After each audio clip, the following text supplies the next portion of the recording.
Jackson. Hey. Hey, first of all, I want to congratulate you. You made a great choice in coming here tonight. Each and every one of you. Give yourselves a hand. And I just want to tell you about the best dollar I ever spent. When I was in high school, I was a traveling minstrel. And this is really cool. He had records charting. And he came to our high school and performed in our auditorium one evening. And he charged everybody $1. This guy was a superb musician. He was a gifted storyteller, and everybody went away very enriched. He had an old Martin guitar that night, and we're very happy to have him here with that old Martin tonight. Would you please welcome legendary Canadian troubadour, Valdy.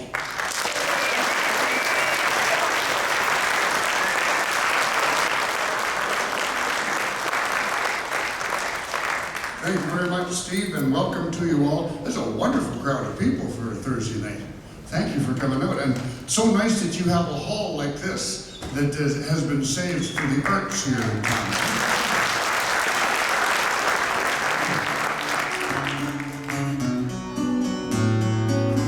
I should introduce myself to you. It's Paul Valdemar Horsdal.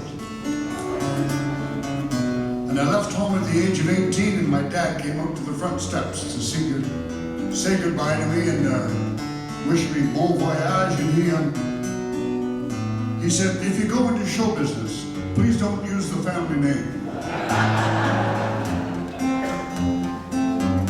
So I became Valdy on my front porch as I was leaving. And I think it was a boon because it fits on a marquee way better than Valdemar Horsdal would have, you know. And now kids today, they can say, what's a Valdy?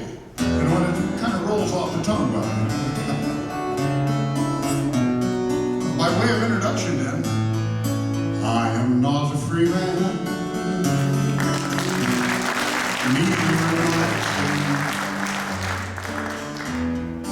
I am not a wise man,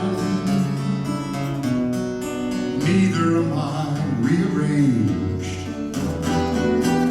I am not a new man, but neither am I old.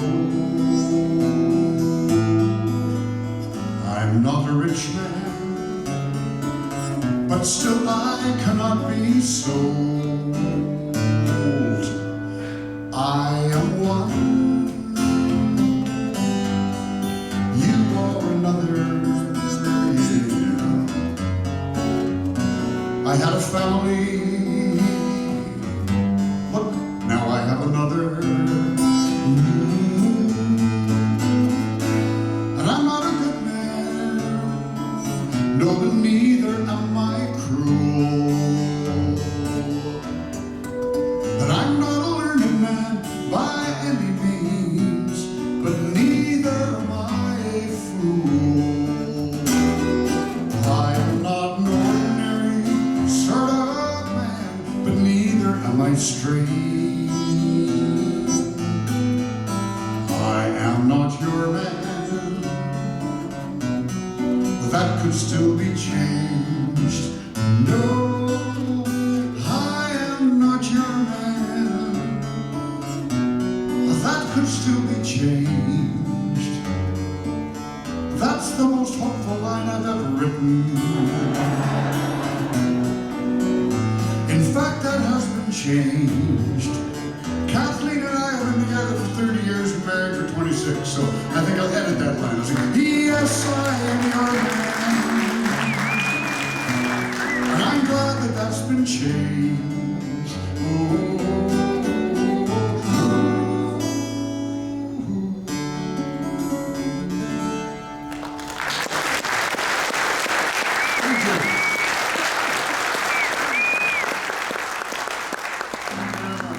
Sounds great up here, Dan. And thank you very much. There's Andy's on lights, Andrew is on lights, and Dan on sound, and Dano is the stage manager tonight. So thank them very much for being here. They are my interface, eh? You always hope that they don't have a suck button on the board there.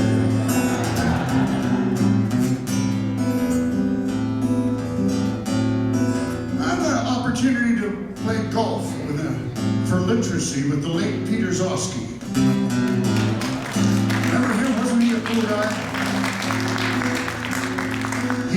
to leave a legacy,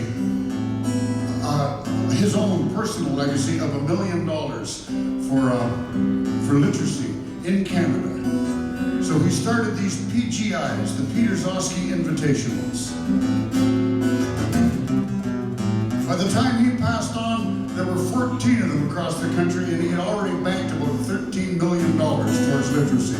It was a roaring success, eh? And one of the main differences of his golf tournament was that he had a poet laureate for each one. The gig was you showed up in the morning and understood what was going on, rode around in a golf cart and took notes down and wrote a poem about it and recited it at dinner that night. No pressure in the gig at all, you know. And I was the poet laureate in Victoria. And I wrote this song. It's called Read Between the Lines. They asked if I would please come and play this song in Toronto for a royal gala for Prince Charles and the late Princess Diana and a whole lot of other dignitaries, eh? So I played it very carefully. The high point of the day for me was in the afternoon. We always do a sound check, eh, to make sure the sound works well. And I went in and I sang this song, and all of the band who was playing the dance that night were there. They were all kind of the select players of Toronto, eh? It was Ron Johnson on keyboards and Terry Clark. I think the great Guido Basso was there. He was a cornet player from Toronto. Brilliant player. He looked up at me with those hooded Italian eyes and says, "Cool chords, man." I could have retired right then. That would have been fine, you know. All the accolade I ever made. But this is what I wrote then. Read between the lines. You might hear a different story. You might hear a different rhyme. Read between the lines. Around the world in your easy chair, it's the written word that can take you there. Hey, hey, hey. Read between the lines. Whether it be by touch or sight, reading is everybody's right. Read between the lines and enjoy a magic carpet ride that'll get you anywhere your mind will let you. Oh, yeah.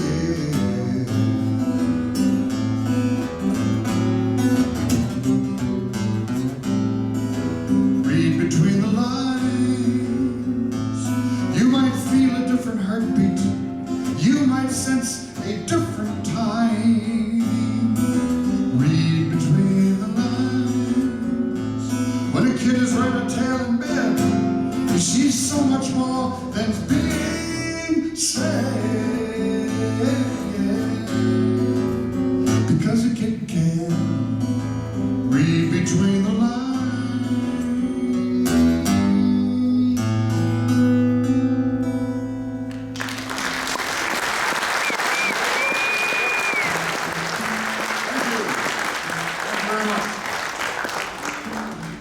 Recently, I had an opportunity to go and play in Alberta. I was in, we did 8 dates in 9 days up and down. Sort of the agent sometimes has sits there and throws darts at the map. Because instead of going across the province, we went up and down it like this. It's stitched it together, north-south. Eh? It was, we played in where it was Red Deer, and then up to Vegreville, and then down to Drumheller, and up to Edmonton, and down to Calgary, and then up to Jasper. It was, so a lot of miles on it. But I did get to go through Calgary and witness the result of that surge that came through the town. And also down in Turner Valley. I didn't get to High River, it was still closed when I was there. But Turner Valley was, they had a bridge, and the surge was coming down the river, eh? And they, what they did, they took an excavator, out onto the bridge, and they dug a trench around the east end of it, and the water started to course around there. And so they saved the bridge, but when the swell actually went down, there was a new channel 300 feet wide from the bridge over to where it had eaten it out. It's unbelievable, the amount of power, eh? And it's just, trees and houses and everything were just taken away. And it was a big mess, so. I have a song here that came from 1934. It's really talking about the Depression, but I think it could well apply to Alberta this past year. It's called River, Stay Away From My Door.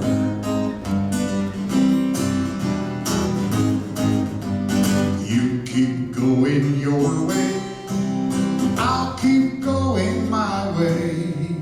River, stay away from my door. I just got a cabin, you don't need my cabin. Please, river, stay away from my door.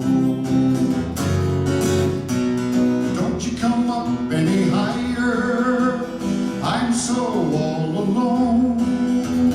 Leave my house and my fire, that's all that I own.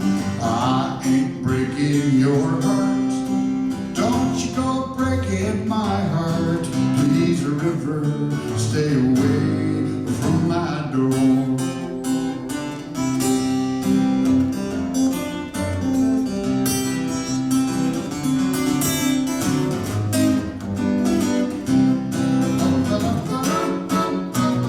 Don't you come up any higher, I'm so all alone.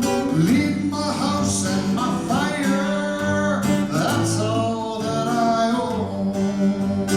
You keep going your way, and I'll keep going my way.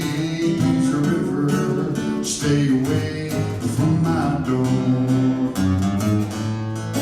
Please, river, stay away from my door.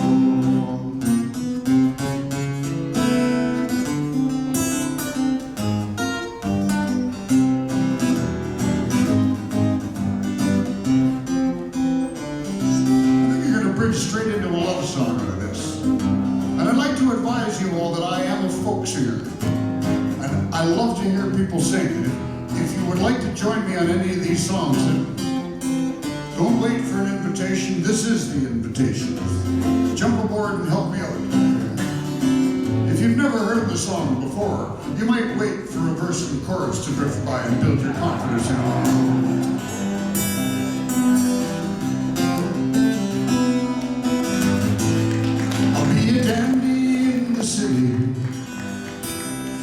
I'll be rugged if we move back to the land. I'll be a Latin lover, or I will be a family man. Singing, yes I can, yes I can. You know that anywhere you want me, here I am. Yes, I can. Yes, I can. Why, I can be your life, be your lover, be your man. Be your rodeo rider, perhaps a tall, dark stranger riding into town. A lover or a dreamer or a fighter. If it's what you need, friend, I won't let you down. Yes, I can. Yes, I can. You know that anywhere you want me, here I am. Yes, I can. Yes, I can. Why, I can be your life, be your lover, be your man. Me voilà, me voilà. Come to my volume, me voilà, yeah. Me voilà, me voilà. Comme la vie, ton amour, ton ami.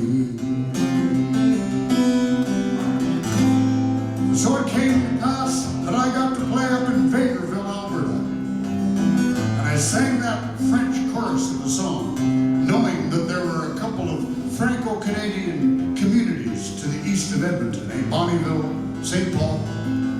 So I said, I sang that for all of the French-Canadian people here in Vegreville. Some guy said, boy, did you take a wrong turn. They're all Ukrainians there. I should have taken a hint from the big Pasanka on the edge of town, you know, 13-foot high egg.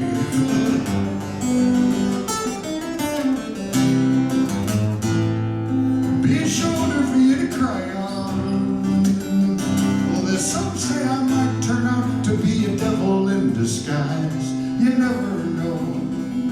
But really be someone you can rely on. I will be funny. I will be foolish. I will be wise. Oh, yes, I can. Yes, I can.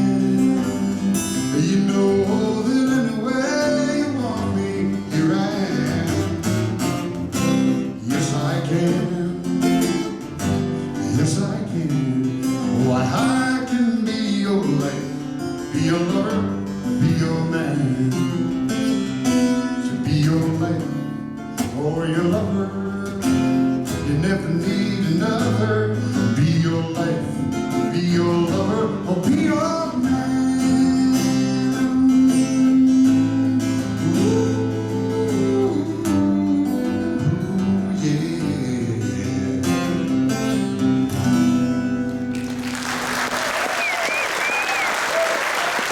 Merci, thank you.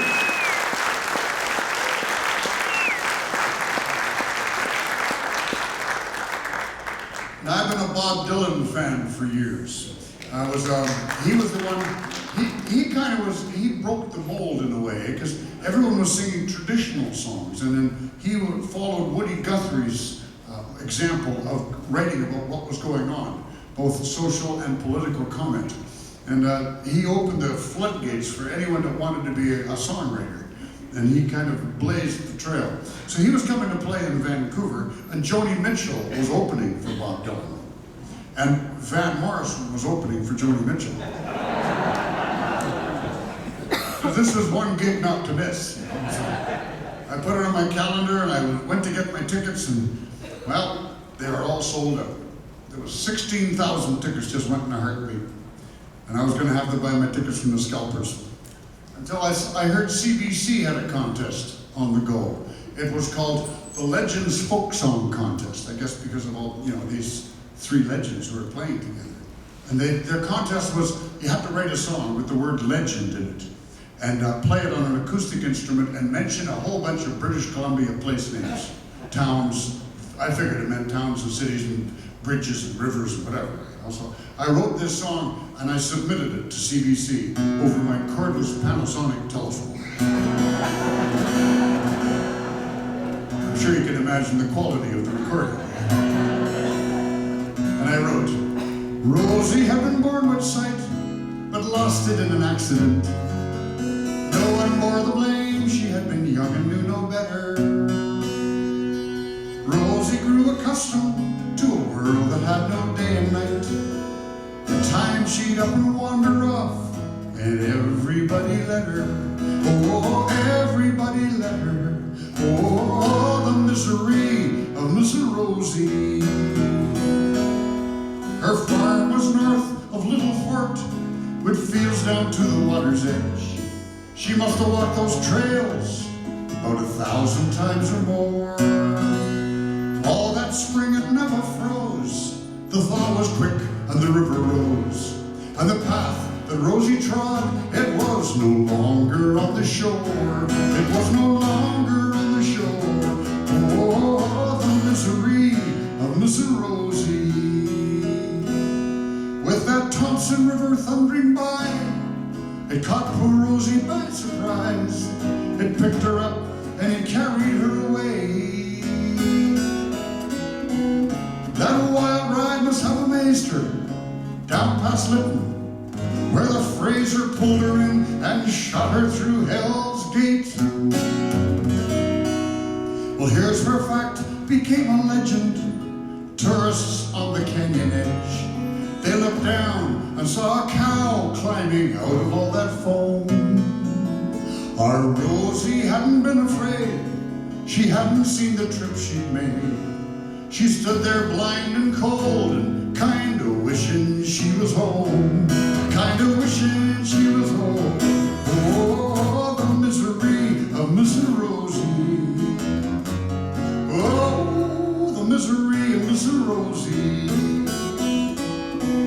So they got a crane on a giant truck, and with a blend of skill and luck, they lowered a sling and they hauled her up, and they put her in a trailer.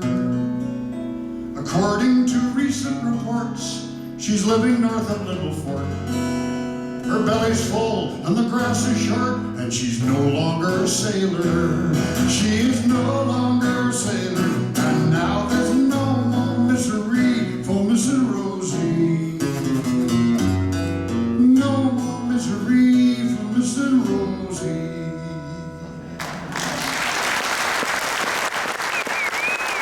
True story.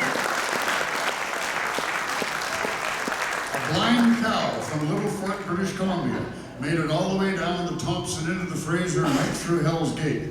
And I read about it in the Northern Miner. It didn't help that it was true. I was disqualified from the contest because I'm a professional songwriter. So possibly that was fair, I don't know, but I ended up buying my tickets from the scalpers. They were very expensive, but it was worth it. I got, I think, row 14, right between the speakers. And here was Bob Dylan right there. And he smiled 6 times during that show. And I could see him without field glasses. I could see that. The winners of the contest were up there in section I, row 85, you know, up with seagulls and pigeons way at the top. It was a cool thing. And it was expensive, but still, you know, it was lovely. And who was it? Catherine Gretzinger was her name, the woman who organized the contest. She saw me down there and came down and said, Valdy, I'm sorry we have to disqualify you, but we're going to give you a t-shirt. Here I am, like a couple of $100 into the show already. So I upped the ante and I talked to her for a bit. I made myself, well, she agreed to take me on as the occasional foreign correspondent for the afternoon show. So I phoned her up from around BC every once in a while. So, hello, occasional foreign correspondent Valdy reporting here from the Interlakes. I've seen the first snow, or I'm up here behind Quinnell, and boy, do the roses ever smell good. So I got a little airtime out of it anyway. It lasted for a while. Then I phoned from Texas. And they said, hello, occasional foreign correspondent, Valdy reporting from the hill country in Texas. It was a guest host. She had no idea who I was or why I was calling. What's a Valdy, you know? This is a song some people remember me by. Here it is. Peter and Lou would skate out on winter's frozen lake, circling around all their friends, laughing wherever they went. The kitchen morning plane, sending the rest by train, hanging their skates on the wall, taking their turn and that's all. With brushes and canvas and macrame handcrafts and Bessie Smith singing the blues in a chorus for Peter and Lou.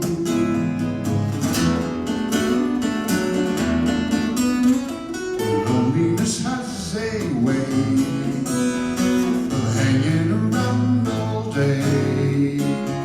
I'm standing alone on the ice, get to wondering if maybe they've been right. So I'll catch a morning plane, send all the rest off by train. I'll be leaving the ice there to thaw, I'll be taking my turn and that's all.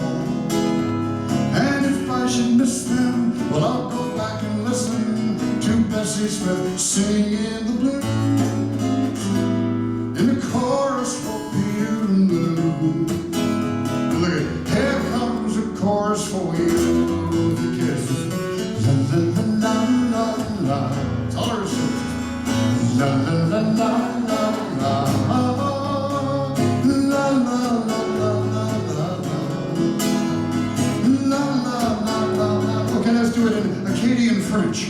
La la la la la la. La la la la la la. I will be leaving the ice bed thaw.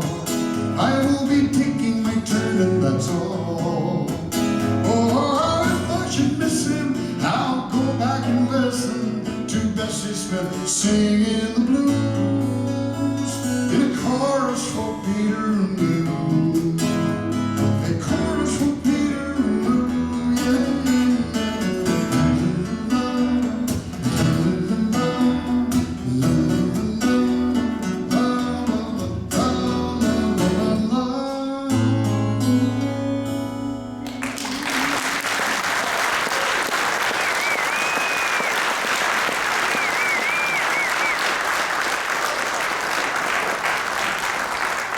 Thank you very much. Who remembers the Beachcombers here? The television show. I thought it was the best family values television show we've ever had on Canadian television. It was wonderful. And it lasted for, golly, such a long time. And I had a part on it. I had a one part on one episode. My character's name was Halibut Stew. And I was saving the whales from the Russians' harpoon gun by getting them drunk on my homemade huckleberry wine. And it was a wonderful thing to work with the late Bruno Gerussi and the late Robert Clothier, you know, just wonderful actors. Shakespearean actors who were just loving the slapstick of this show they were doing. And it was, I heard they were making a movie called The New Beachcombers. And I figured when CBC does a movie in April or March, it's usually because they have budget left over from the year before and they're pitching for another series of some sort. So I phoned the producer. I said, if you go to series, could you please consider me for a part? I have a modicum of acting experience and I can bring a musical quotient to your cast. And I could use a regular weekly paycheck. It would be marvelous. And he said, I don't know if we're going to go to a series, Valdy, but we do have a jug band written into the movie, and we don't have the jug band yet. So, I said, I can help you with that. I have some history there. I was part of a jug band in Victoria called the Pigling Blend Jug Band. We were all Beatrix Potter fans. So I wrote this song for them and put together a jug band with Charlie Irk and the late great Long John Baldry in the band. We played this song. There was the set decorator there had a double bass in his office on site. We played this song perfectly 13 times. You know movies, they never get it right the first time. Something's off, the lighting's off, the background action. Of course, saying you play a jug band song perfectly is kind of an oxymoron. The whole idea is supposed to be improvisational. In fact, they had asked a bunch of people from